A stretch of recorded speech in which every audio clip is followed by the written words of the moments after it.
Hi, I'm Patrick, and this is Brian. Together, we are just Got Played. We're coming to you from the Cloak and Blaster in Orlando, Florida, and tonight we just got done playing Evil Genius Deathray. Pew, pew, pew. Join us for Evil Genius Deathray.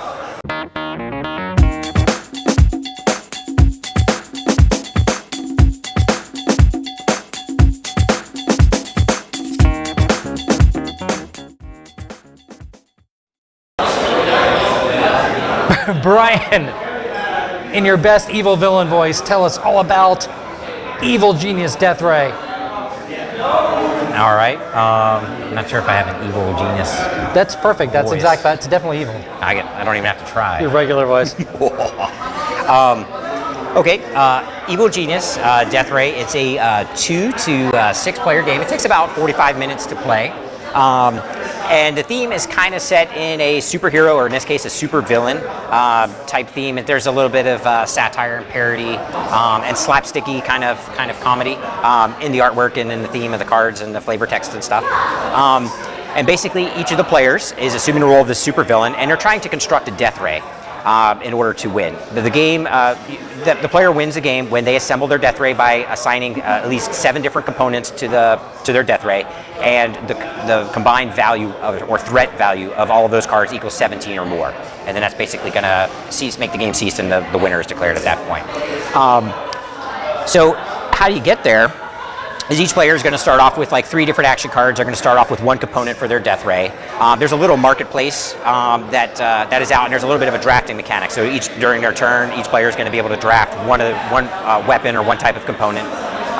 The other thing you're going to get to do is you have a minion, and you can assign, and it's kind of like an action point allocation. You're going to decide what type of ability he's going to take. He's got a defensive like patrol action, which kind of stops you from losing one of your components from a malfunction or from like a theft.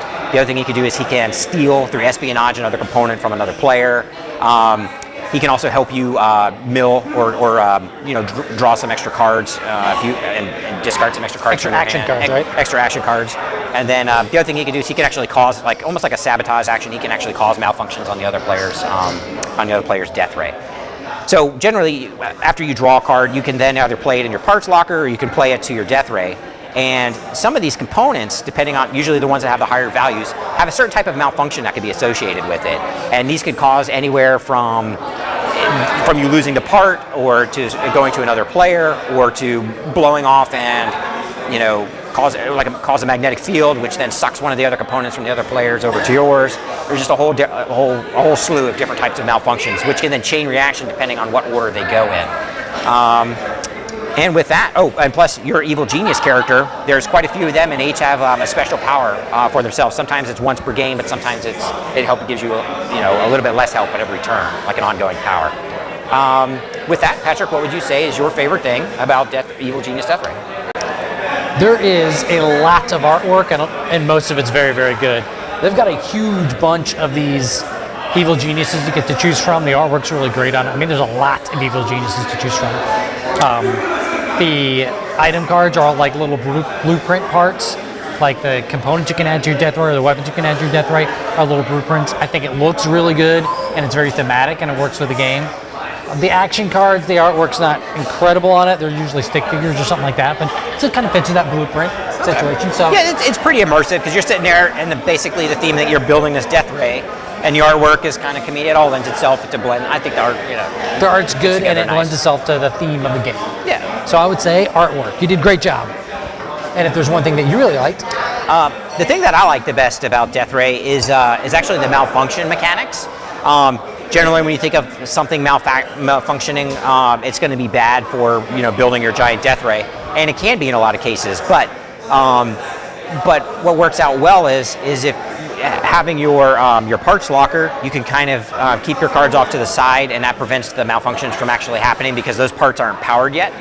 And plus, with a little bit of planning and strategy, you can actually time when those malfunctions go off, and you can actually then turn what's a weakness directly into a strength, and I kind of like that aspect of it the best. So my favorite thing is having the malfunction mechanic and being able to turn what's generally a weakness into a strength inside the game. With that, what would you say is the thing that you like least, though, about Deathray? I have to pick one thing. I guess it's going to be that the primary theme of the game is Take That. So if you're a person that's not into Take That and not into screwing people over, I mean, there's a lot of cards going back and forth and stuff being shifted around almost to a fiddly Take That. That's going to bother you. If you're not into that kind of game, if you're not into the Take That, you're not going to be into this. So that's my one thing.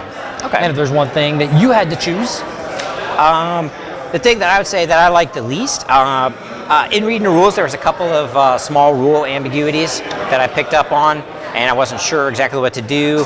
But we were just make a quick, it's a light game, so we just made up a little house rule and move forward with that.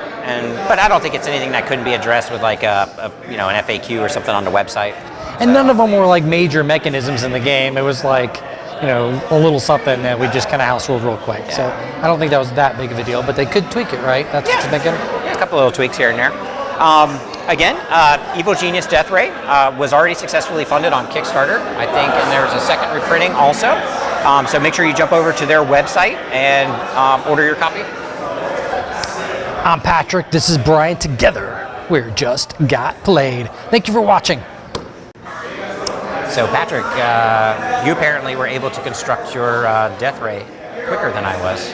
It's not that it was quicker, it was just bigger, Brian. I don't know, that your win might have been a little bit premature. Well, when you've got a gun that large, it's hard to determine when it's going to go off. Did it still shoot blanks, or how was? I didn't think your threat range was high enough there. My threat range is high. What kind of production is this?